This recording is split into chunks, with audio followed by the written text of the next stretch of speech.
Ladies and gentlemen, boys and girls, voters, gloaters, and Venetian boaters, welcome along to the Joe Spivey YouTube channel, where we discuss books and little else. And the great meat of this video will be taken up by a review of 50% of Anthony Trollope's fourth instalment of his Palliser series, Phineas Redux, Phineas Redo. Pronunciation of the title is, of course, going to be confirmed online, but much of this video is going to be taken part in a little bit of a dissection and discussion of my reactions to this book. So yes, if indeed you're here only for that, if, as we outline in our melodic introductions, you want discussions on books and little else, then skip to about 5 or 6 minutes. But we have had the matter of a general election here in the United Kingdom and Northern Ireland. It has been obviously fantastic for aficionados and politicos and sexless weirdos such as myself, who pride themselves on their political acuity and knowledge of the firmaments and the exigencies and all the comings and the goings. And as predicted by many of the opinion polls and as parroted by very many pundits, the Labour Party have won another stonking majority for the first time, certainly in my living memory.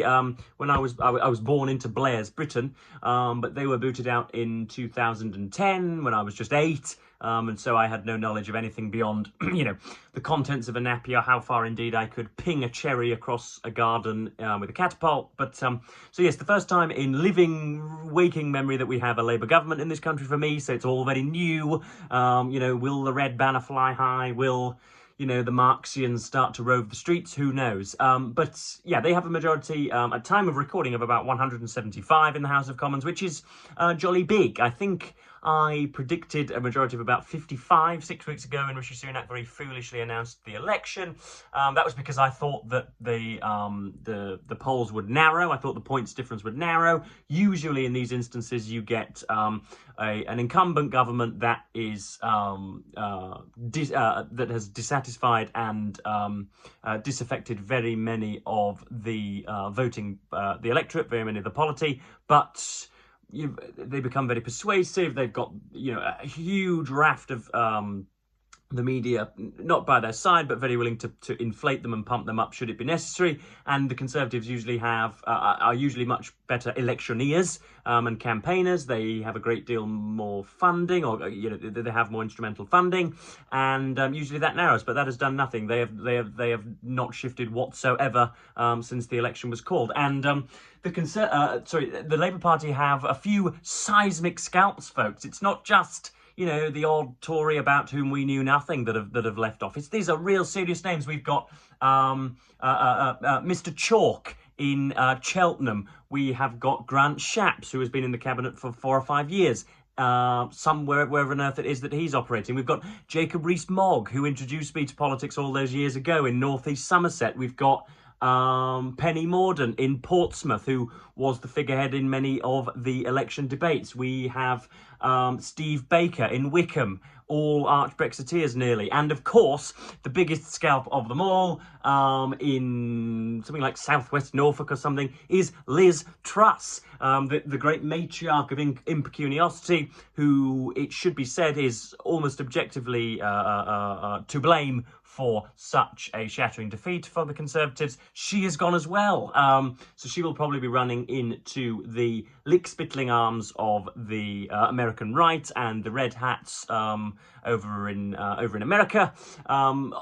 Whilst we mentioned America, it was nice just to have, in the last few hours, a defeated and almost, just very, very fatigued and much shadowed and yeah, much enervated Prime Minister Rishi Sunak, nonetheless be rather contrite and to get onto the podium and say, sorry folks, I lost, I bear responsibility, I'm handing the keys of power over to Keir Starmer. That is a luxury here in Britain and something which the United States of America will not benefit from in November, especially if Donald Trump indeed looks to be losing. So that was very nice to see, as I say, a contrite leader who was willing to commit to a transfer of power. That got a thumbs up from Joe Spivey.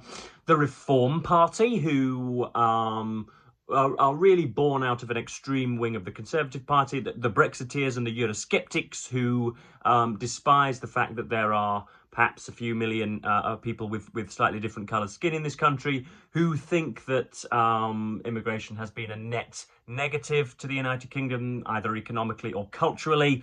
Nobody has thought to, well, many have thought to tell them, but they've never thought to listen to the fact that those conclusions are erroneous. But Nigel Farage, who again is the kind of I've called him in print and indeed on this YouTube channel, the kind of mawkish footstool of Donald Trump, and he remains so, but he is now a sitting parliamentarian. The Reform Party have 4 seats. They have Nigel Farage over in Clacton. They have Richard Tice in Boston and Skegness. They have I think his name's Rupert Lowe in Great Yarmouth. If ever you need some cod, get yourself over to Great Yarmouth, and a good bit of xenophobia supposedly now. And they have, of course, Lee Anderson in I think it's Ashfield in Yorkshire. So they've got 4 sitting MPs. The Green Party, who again have only boasted of 1 seat before now, have some in North Herefordshire, in Bristol, in Brighton, and somewhere else, somewhere else that I can't remember. And I indeed voted for the Greens because I would like to see the rich taxed until the pipsqueak. I would like us to get a decent grip on the anthropogenic climate crisis. And I didn't want to vote a Labour government into power. But yes, that is about it, folks. The next. Obviously, that Reform Party is now just a kind of a crawling, effuvious, very, very menacing quadruped that we don't really know what it will do.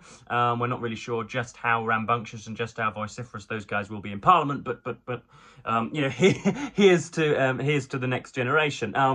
And so that's it. Of course, we've got the Conservative Party's next move. Rishi Sunak is almost certain to step down, and then they have their decision whether indeed they lurch to the right or to the left. They will, of course, come to the apocryphal conclusions that they have not been sufficiently conservative, lowercase c, over the last few years, and they will fail to realise that it was indeed the 2016 vote to depart from the European Union that caused many of the ridiculous scandals that have beset the Conservative Party and have been responsible for their defeat.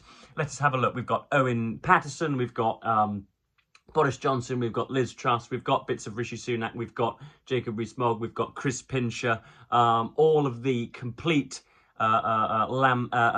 lamentable fools that should never have been given the seat to power, but were only given a seat to power because they nodded along with the Brexit vote. Say it with me, folks.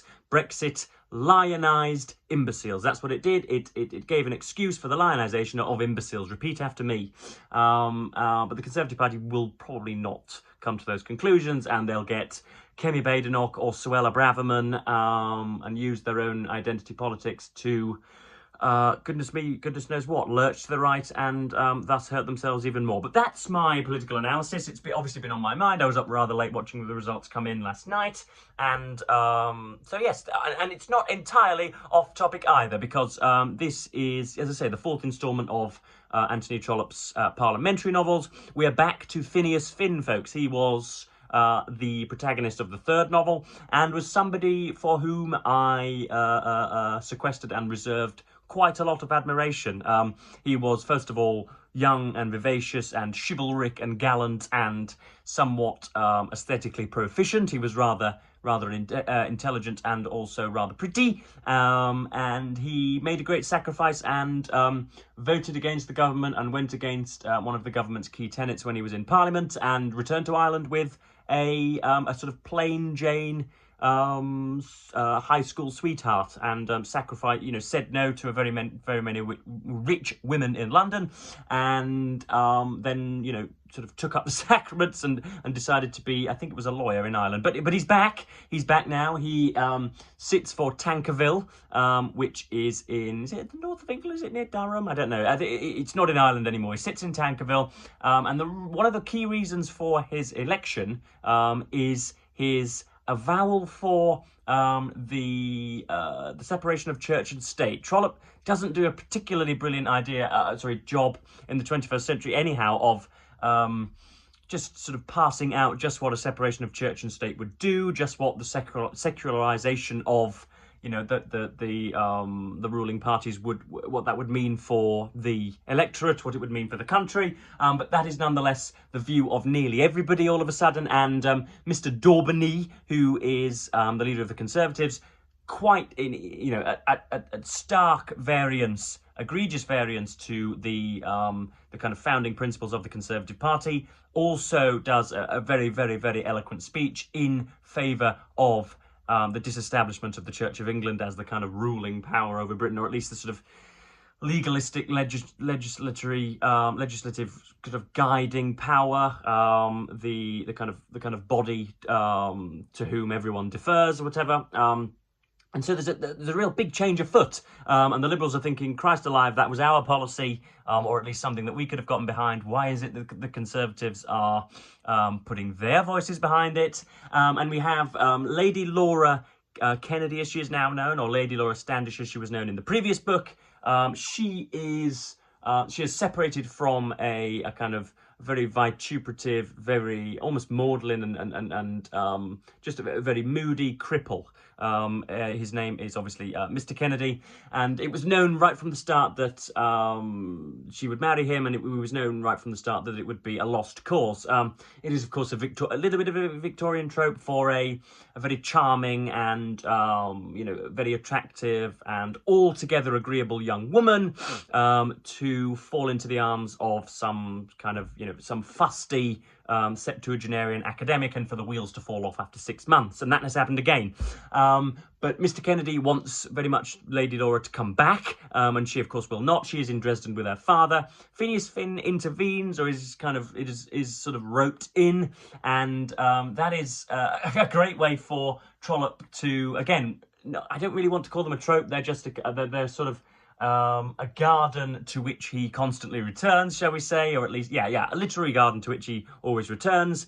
The scurrilous press and the disproportionate effect that the press's promulgations have on public feeling and of election results. We have a gentleman called Mr. Quintus Slide, or Slope, Mr. Quintus Slide, who writes many what should we say, defamatory invectives against Mr. Finn, and that is another way for Trollope to further some of his feelings. And so he's back in, and I learned never to read the blurb of these things very many times, but I couldn't resist, and we soon learn that Phineas is to become a prime suspect in a murder scandal, I do believe. But yes, it's all going very well. Trollope's company is very, very hospitable. He's very gentle, very kind, but also is, he's very good at sort of, puncturing the psyche with, and reeling out some wisdom, and, just being very, very, very, very companionable. You can't help but read on, which is a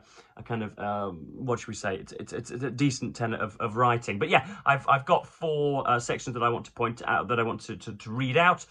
First of all, we've got the mutability of the Conservative Party, who, again, quite in keeping with 21st century standards, are just sort of dumping their supposed ideals in order to win seats, and are, I think Peter Hitchens said in a recent interview that they make a weather vane look like a signpost. They are so swivelous.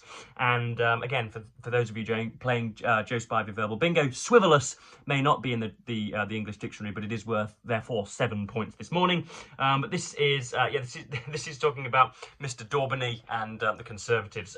The ordinary politician, looking at Mr. Daubeny's position as leader of the Conservative Party, as a statesman depending upon the support of the Church, as a minister appointed to his present place for the express object of defending all that was left of old and dear and venerable in the Constitution, would have declared that Mr. Daubeny was committing political suicide, as to which future history would record a verdict of probably not temporary insanity.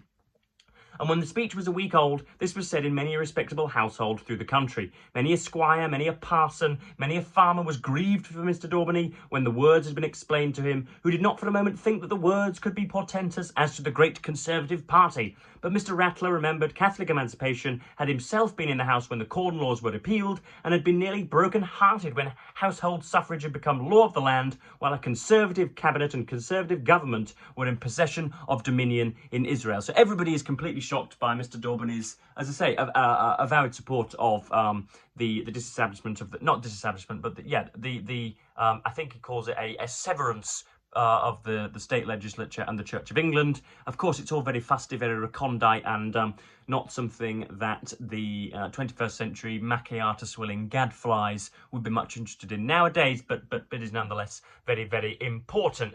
Next up, Trollope goes on to talk about the church reform and the weird way in which, of course, the Liberal Party cannot agree with the Conservatives under any circumstances whatsoever. The opposition must first and foremost oppose, and even if it's something as kind of objectively agreeable as, you know, goodness knows what, granting social welfare to the poor, the opposition cannot side with the government under any circumstances, and so the Liberals find themselves being contorted. This church reform was the legitimate property of the Liberals and had not been as yet used by them only because they had felt it right to keep in the background for some future great occasion so great and so valuable a piece of ordnance. It was theirs so safely that they could afford to bide their time. And then, so they all said, and so some of them believed, the country was not ready for so great a measure. It must come, but there must be tenderness in the mode of producing it. The parsons must be respected, and the great Church of England feeling of the people must be considered with affectionate regard. Even the most rabid dissenter would hardly wish to see a structure so nearly divine attacked and destroyed by rude hands. Rude hands, what a lovely phrase. With grave and slow and sober earnestness, with loving touches and soft caresses, manipulation, let the beautiful old church be laid to its rest as something too exquisite, too lovely, too refined for the present rough manners of the world. Next up we have Mr. Quintus Slide, who essentially Mr. Kennedy sends Mr. Slide a letter saying that despite most of my imploring, Lady Laura will not come back to me. Could you please publish this account of events and thus force her back to me via public ignominy and public ridicule? And Mr. Slide goes up to Phineas Finn, who he has written about in the People's Banner very many a time and has slated publicly in print. And Trollope is brilliant at evoking the greasy, manipulative horror show that is Mr. Slide, and the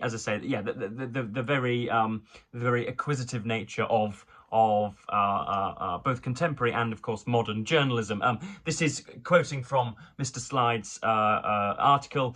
It's worth noting that Phineas Finn goes to Mr. Kennedy whilst he's in London rather than Loughlinter and argues his point. And the mad, completely and utterly mad Mr. Kennedy attempts to shoot him, but Mr. Slide manages to add some Campbellian spin. It is no secret, this is again quoting from the article that Mr. Slide writes, "It is no secret that for the last 2 years Lady Laura Kennedy has been separated from her husband, the Honourable Robert Kennedy, who, in the last administration under Mr. Mildmay, held the office of Chancellor of the Duchy of Lancaster, and we believe as little as secret that Mr. Kennedy has been very persistent in endeavouring to recall his wife to her home. With equal persistence she has refused to obey, and we have in our hands the clearest possible evidence that Mr. Kennedy has attributed her obstinate refusal to influence exercised over her by Mr. Phineas Finn, who 3 years since was her father's nominee for the then existing borough of Lawton/Lofton, and who lately succeeded in ousting poor Mr. Browborough. On last Sunday afternoon, Mr. Finn, knowing well the feeling with which he is regarded by Mr. Kennedy, outraged all decency by calling upon that gentleman whose address he obtained from our office. What took place between them no one knows, and probably no one will ever know. Of course, everybody knows exactly what happened. An attempt on Phineas's life was made by the completely maniacal Mr. Kennedy, who, to everyone's dismay, had possession of a revolver, Watson. But yes, that's the first half of Phineas Redo/Redux. Again, the pronunciation is to be confirmed later. But yeah, it is said of this series that one can jump in whenever one likes. You can jump into the fourth installment if you like, or the second. You don't have to read them sequentially or chronologically, but there aren't a great deal of visual descriptions of the characters. There are a lot of insider baseball references.